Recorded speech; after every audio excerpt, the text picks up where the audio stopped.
Okay, so I know you're ready to start diving into fundraising stuff, but before we get into the fun part, there's one important thing that we gotta quickly cover first. Here's what that is. You can't raise any money if you don't have an official company yet. What I mean by this is before you do anything else, you have to take the basic steps to make your company official. The most important one of those steps is to formally create your company by filing the paperwork with a state agency. Another way of saying this is you gotta register your business. Now, there's a lot that goes into registering a business, and we're not gonna get into all that detail here. But if you look down below this video, we put a bunch of links and resources that can help you get the process started. And just a pro tip, if you do need help forming your company, there's a link below to Stripe Atlas, one of our partners, where they'll help you with that process and you get a Carta discount. Great. So let's assume you've legally incorporated your business and you're officially off to the races. It's now time to talk about the thing we all came here for, pre-seed funding.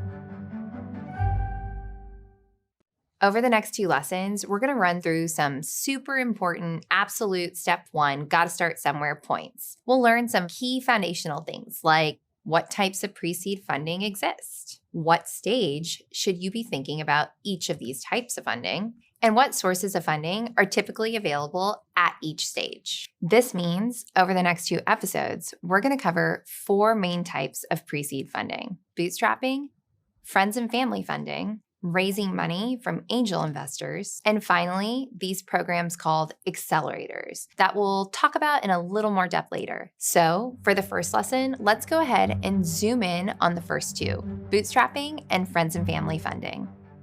You ready? Let's dive in. So if you think about building a company like a video game, right now, you're at level 1. Essentially, the starting line. By the end of this lesson, you're gonna have a sense of what it takes to unlock level 2. Let's take a sneak peek at the roadmap of how we're gonna get from 1 to 2. The very first step you're gonna go through is finding a thing called problem solution fit. If you don't know what that is yet, don't worry, we'll get into it in a second. In order to do this, you're probably gonna need a little bit of starter cash to get your company off the ground. And when we're looking for problem solution fit, you're typically gonna get that money through a process called bootstrapping. From there, once you've found problem solution fit, you're gonna level up by finding a next thing, which is called founder problem fit. Typically, you'll start using a little more money from friends and family to accomplish this part. And once you successfully do it, congratulations, you've unlocked level 2. So to get started on your fundraising journey, let's zero in on the first step here, bootstrapping. For founders, the word bootstrapping essentially just means using your own money. It comes from that old phrase, pull yourself up by the bootstraps, which is essentially just not waiting around for other people to create opportunities for you. So based on Carta's data from working with over 38,000 startups, let's take a look at the typical numbers that we see in this phase. So as you can see here, the dollar amount we typically see founders spending in the bootstrap phase is around $10,000. And in general, we're usually looking at a time period of around 4 to 6 months as you do the foundational work on the company. In this phase, the founder's goal is typically to find a thing called problem solution fit. So what is problem solution fit? In simple terms, this is basically where you, the founder, work to identify a real-world problem that needs a practical solution.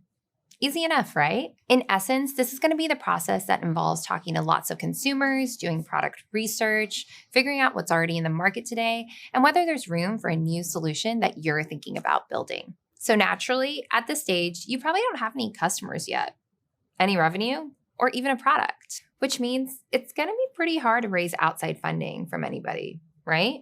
Like, you don't really have a business yet. Another way of saying this is, in this phase, you're gonna have to bootstrap. For most founders, this means using personal savings, credit cards, or whatever money you can find under the couch, which has some downsides, especially the credit card part, given the high interest rates that they usually come along with. But in general, as a rough rule of thumb, the thing to know is entrepreneurs typically spend around $10,000 of their own cash in the very beginning. And like I said before, this typically happens over the span of 4 to 6 months of active work on the company. And just a little side note here, these are just examples based on our CARTA data. Everyone's situation is different, so disclaimer, mileage may vary. Okay, so let's say you get all the legwork handled and you're pretty confident that you found problem solution fit.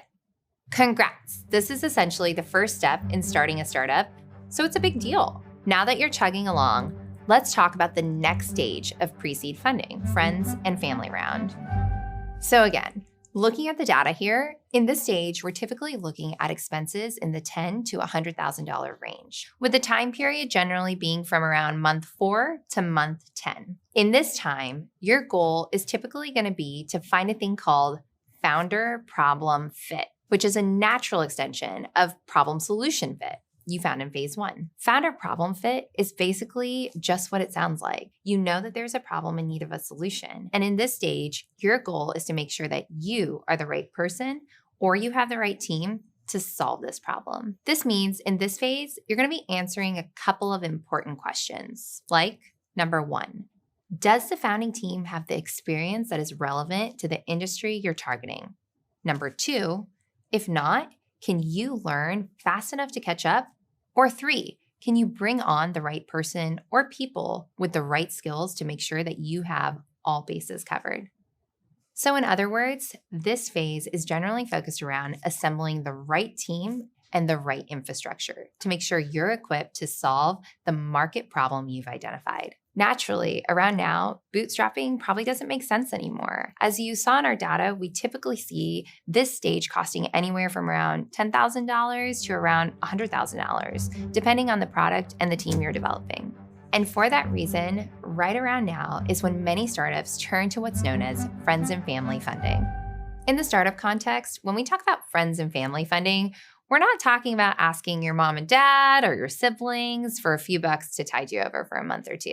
We're talking about a legal contract and an official investment by people who you know. Maybe that's your immediate family members. Maybe it's a distant rich aunt or sister-in-law who has a lot of money. Or maybe it's a friend from college who's making that big Wall Street salary now and wants to dip their toes into the startup investing world. Whatever the case may be, the point is, these people know you and they vouch for you and they know that you're going to give every ounce of your energy and talent to making this thing work. But that said, got to remember, this is still an investment. These people are giving you funding and in return, they're going to get a small percentage of your company. And once you get actual people investing in your company, there's a bit of paperwork that you got to do. It's going to spell out things like how much money is being invested, what are the terms of the deal, yada, yada, yada. So let's pause for a quick second and just talk about that paperwork. Because we've just come to the very first fundraising concept that every founder should understand, the SAFE agreement. SAFE stands for a simple agreement for future equity. In a nutshell, it's just a contract, literally a piece of paper that you write out and sign. And like the title implies, it's a simple, standardized contract that's used for the majority of pre-seed and seed fundraises. When you raise a pre-seed round, you're probably going to raise it with a SAFE. And a SAFE, by design, is really simple. It states how much money the investor is going to give you, along with a couple of details to determine how that money will be converted into shares of your company at some point in the future. We're going to talk a lot more about SAFEs in the next several lessons, but right now, let's just focus on the types of funding you can raise at each stage, and we'll get into the weeds a little later. So to recap, generally, according to CARTA data, when a founder is between the 4 to 10 month mark into the exploration of their idea, we typically see them raise friends and family funding of up to around $100,000.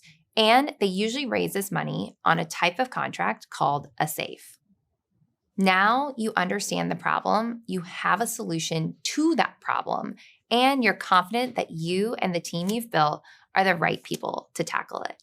Thanks to your friends and family funding, congrats! You've achieved founder problem fit. You beat level 1 of the game and you're officially ready to jump up to level 2.